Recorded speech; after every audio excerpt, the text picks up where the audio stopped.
नमस्कार। कांग्रेस सरकार के घोषणा पत्र जिसमें कहा गया कि हम 5 वर्ष तक बिजली का पैसा नहीं बढ़ाएंगे, लेकिन ठीक विपरीत आज उपभोक्ता परेशान, किसान परेशान, उद्योगपति हैरान कि आपने जो वादा किया था उस वादे को निभा नहीं पाए। आपने कहा जहां 16 पैसे फ्यूल सरचार्ज लगता था भारतीय जनता पार्टी के शासन में, तो आज 60 पैसे कैसे हो गया। आज आपकी कुप्रबंधन के कारण बिजली इकाइयां उसका उत्पादन का ठीक से उपयोग नहीं हो पा रहा। आपने कोयला और बिजली खरीद में जिस प्रकार से बेतहाशा भ्रष्टाचार किया है, भ्रष्टाचार के सारे रिकॉर्ड तोड़ दिए। आजादी के बाद से पहली सरकार होगी जिसमें भ्रष्टाचार में देश में रिकॉर्ड बनाया है। आज उसी के कारण उपभोक्ता भी परेशान है तो किसान भी परेशान है। आज आपकी कुप्रबंधन के कारण, इस भ्रष्टाचार के कारण राजस्थान का आम आदमी इसको भुगत रहा है। आज पानी में टैंकरों की वजह से आज टैंकर कागजों में लगे हैं और जहां थोड़ा बहुत लगे हैं वहां उनका भुगतान नहीं होने के कारण पानी की कमी के कारण आम आदमी ग्रामीण परेशान है। जल जीवन मिशन में बहुत बड़ा पैसा माननीय प्रधानमंत्री जी ने राजस्थान को दिया, लेकिन उसका उपयोग नहीं हुआ। जहां उपयोग हुआ वहां सिर्फ और सिर्फ भ्रष्टाचार हुआ। इसके विरोध में बिजली पानी की समस्या के लिए भारतीय जनता पार्टी पूरे प्रदेश ने 17, 18, 19 को सभी उपखंड मुख्यालय पर ज्ञापन देने का और प्रदर्शन करने का निर्णय किया है। मैं प्रदेशवासियों से अपील करता हूं, आपके हितों के लिए, की रक्षा के लिए हम सब लोग 17, 18, 19 तारीख को उपखंड मुख्यालय पर भारतीय जनता पार्टी की स्थानीय इकाई ज्ञापन प्रदर्शन करेगी। आइए आप और हम सब लोग इस विरोध प्रदर्शन में हम लोग सब सहभागी बने, यही प्रार्थना आप सबसे करता हूं। बहुत बहुत आइए बढ़ते हैं आज की अन्य मुख्य खबरों की ओर। प्राचार्य डाइट धौलपुर ने डाइट द्वारा प्रकाशित सामग्री की वेब लिंक जारी की। डाइट प्रधानाचार्य महेश कुमार मंगल ने सत्र 2022-23 में किए गए शोध कार्यों एवं ब्रोशर की वेब लिंक जारी की। प्राचार्य मंगल ने बताया, हमारा उद्देश्य डाइट द्वारा कराए गए शोध को समस्त जिले एवं राजस्थान के शिक्षकों तक पहुंचाना है, ताकि शोध परिणामों, निष्कर्षों, नवाचारों, शैक्षिकी निहितार्थ से सभी परिचित हो सके। IFIC प्रभागाध्यक्ष नीरज मित्तल ने बताया कि उक्त लिंक के माध्यम से डाइट धौलपुर ने सत्र 2022-23 में जो भी शोध कराए हैं उन सभी पुस्तकों की PDF इस लिंक के माध्यम से डाउनलोड कर सकते हैं। वेब लिंक जारी करने में तकनीकी सहयोग करने वाले जयसिंह सिकरवार अध्यापक ने बताया कि इस लिंक के माध्यम सीधे ही पुस्तकों और ब्रोशर की लिंक खुलेगी। इंटरफेस पर जो लिंक पुस्तक के सामने जो लिंक शो होगी उस पर क्लिक करते ही PDF डाउनलोड होना स्टार्ट हो जाएगी। वेब लिंक https://educationsector.rajasthan.gov.in/content/raj/education/diets योजक चिन्ह धौलपुर/n/publications/researchers योजक चिन्ह abstract.html। सर, ये जो लिंक आज आपने डाइट से जारी की है शोध प्रकाशनों की, उसके बारे में जिले के शिक्षकों से आप क्या कहना चाहेंगे सर? मैं डाइट द्वारा 28 शोध कराए गए हैं, उसमें प्रभाग स्तरीय शोध, जिला स्तरीय शोध एवं डर्फ के शोध सम्मिलित हैं। एक अच्छी टीम का हमने जो है यहाँ पर लिंक के द्वारा उसको तैयार किया। इसमें शिक्षकों ने जो शोध में रुचि रखते थे उनको आमंत्रित किया। 3-4 बार कार्यशालाएँ हुई। उन्होंने जो है उसमें से संभागियों का चयन विभिन्न कार्यशालाओं में उन्होंने यहाँ पर उसको प्रस्तुत किया और धीरे धीरे उन्होंने उसको समेकित किया, निष्कर्ष निकाला, सुझाव दिए। निश्चित रूप से बहुत अच्छा मेहनत सब लोगों ने की। खासतौर से मेरे जो साथी नीरज जी मित्तल जी, प्रभागाध्यक्ष IFIC की ओर से, श्री जयसिंह जी सिकरवार जो हमारे टीचर हैं डेयरी में, बहुत अच्छे मेहनती परिश्रमी, उनके प्रयासों से हमने जो है 3 प्रकाशन। मैं शिक्षकों से, हमारे ज़िले के शिक्षकों से उम्मीद करूँगा कि वो इसको जो लिंक मैंने HM प्रिंसिपल वाले ग्रुप पर एवं समग्र शिक्षा ग्रुप पर डाला है, अन्य ग्रुपों में भी मैं इसको शेयर करूँगा। आप लोग छुट्टियों में घर पर हैं तो आप इन शोधों को पढ़ें अच्छे से। इसको इस लिंक से मिल जाएंगे आपको सारे शोध। और आइए बढ़ते हैं आज की अन्य मुख्य खबरों की ओर। CBSE पुनर्मूल्यांकन आवेदन प्रक्रिया शुरू। केंद्रीय माध्यमिक शिक्षा बोर्ड ने 10वीं व 12वीं के परिणाम जारी करने के बाद अब पुनर्मूल्यांकन प्रक्रिया शुरू कर दी है। पहले व दूसरे चरण के आवेदन के बाद ही पुनर्मूल्यांकन हो सकेगा। पहले चरण में स्टूडेंट वेरिफिकेशन ऑफ मार्क्स के लिए आवेदन करेंगे, जिसकी अंतिम तिथि 20 मई है। स्टूडेंट्स को 500 रुपये प्रति विषय के हिसाब से शुल्क देना होगा। अंकों के वेरिफिकेशन के आवेदन के बाद ही स्टूडेंट्स दूसरे स्टेप में अपनी आंसर बुक की फोटोकॉपी मंगवाने के लिए आवेदन कर सकेंगे। इसके आवेदन के लिए 31 मई से 1 जून का समय है। इम्प्रूवमेंट के आवेदन संबंधी जानकारी CBSE वेबसाइट पर जारी की जाएगी। छाया प्रति प्राप्त करने के लिए 700 रुपये शुल्क। जांची गई उत्तर पुस्तिका की छाया प्रति प्राप्त करने के लिए प्रति उत्तर पुस्तिका 700 रुपये शुल्क देना होगा। यदि इन 2 चरणों में किए मूल्यांकन से भी स्टूडेंट संतुष्ट नहीं है तो तीसरे चरण में पुनर्मूल्यांकन के लिए आवेदन कर सकेगा। तीसरे व अंतिम चरण में 5 व 6 जून का आवेदन किया जा सकेगा। इसके लिए प्रत्येक प्रश्न की शुल्क 100 रुपये होगा।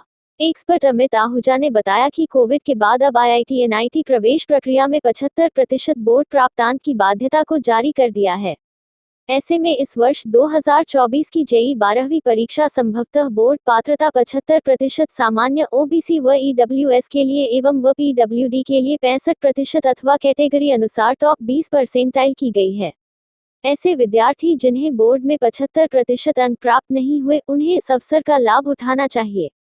ऐसे विद्यार्थी एक या एक से अधिक विषयों में इम्प्रूवमेंट परीक्षा देकर भी इस पात्रता को पूरी कर सकते हैं। आइए बढ़ते हैं आज की अन्य मुख्य खबरों की ओर।